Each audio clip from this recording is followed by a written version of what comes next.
eliminate that gap of 10%. We take a man and we make them 10% slower so that they slot right into where they should if they were a female. That's fair.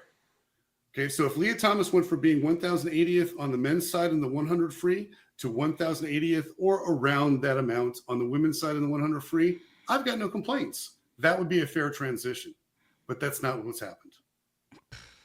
No, I mean, ideally, what do you think would be the ideal scenario? Okay, create a new category for just for trans women, but I don't see that happening because then you're gonna have to admit that they're not women.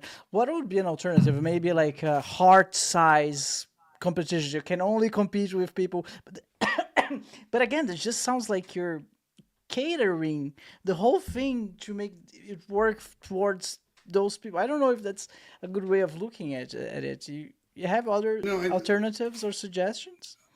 no, there No. really aren't going to be alternatives or suggestions. And the reason why is because there are natural fluctuations in heart size or the number of red Mm. blood cells that you have, or muscle mass, or height, or body weight, or any of these different things between men and between women that happen naturally. So, we don't understand all the differences that there are that exist already.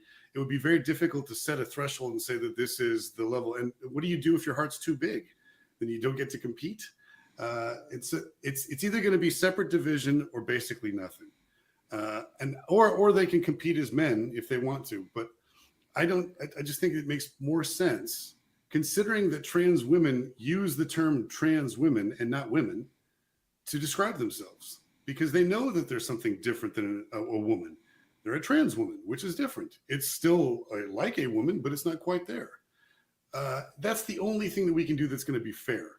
Now, there's already a precedent that's been set. The Boston Marathon has a non-binary division to try to get as many people into it as possible instead of it just being trans women, for the reason that we've already described.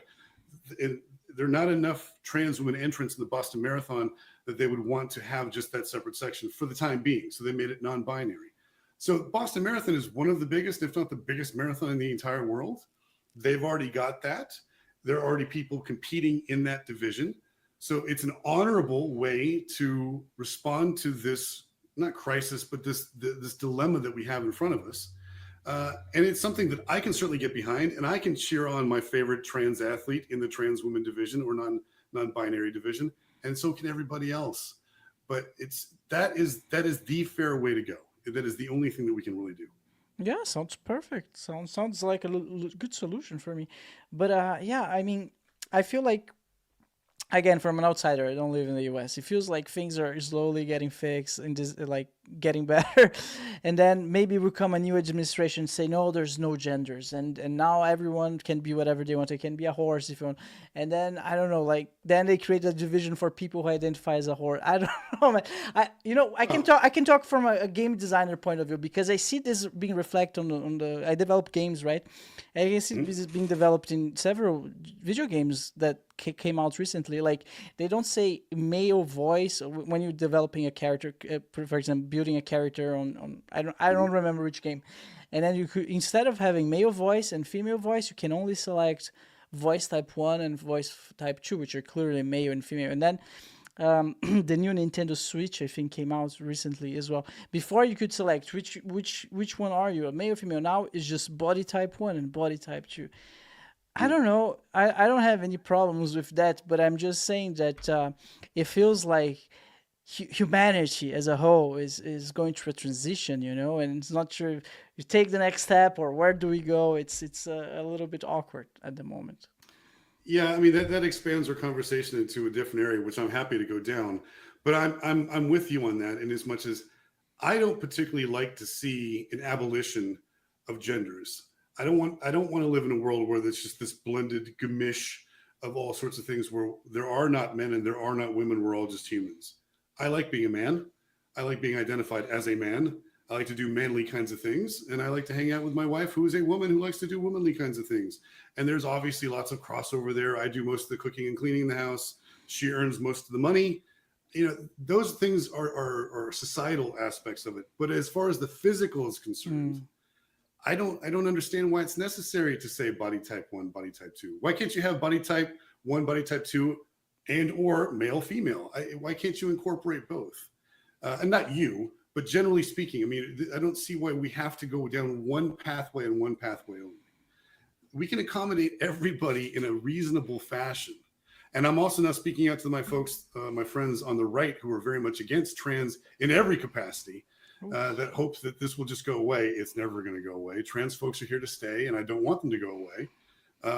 But you know, sure, we do need to make accommodations, but as we have stated quite clearly, we're talking about a very small group of individuals relative to the whole, and we're doing our best to accommodate all of their needs while not considering the women's needs whatsoever. If we look at the language, so there's several sports or several states within the country where trans girls are still allowed to compete against girls. And just 2 weekends ago in California, we had a trans girl who won 2 of her events against girls and won pretty big. And then in Washington, another girl, this is the second year in a row that she's won the 400 meters in her women's division. So, you know, although there seems to be a turning of the tide, the states that want this to be in place, they're fighting the good fight. They're going to keep their heels dug in as long as they possibly can. So, you know, where do we go from here? I think that there's a lot of push towards the direction of making this change permanent. I think there'll probably be a second try at trying to get this legislation through Congress to make it so, like in the UK, where the Supreme Court came down and said, gender is defined by biology and genetics. We're going to end up doing the same thing.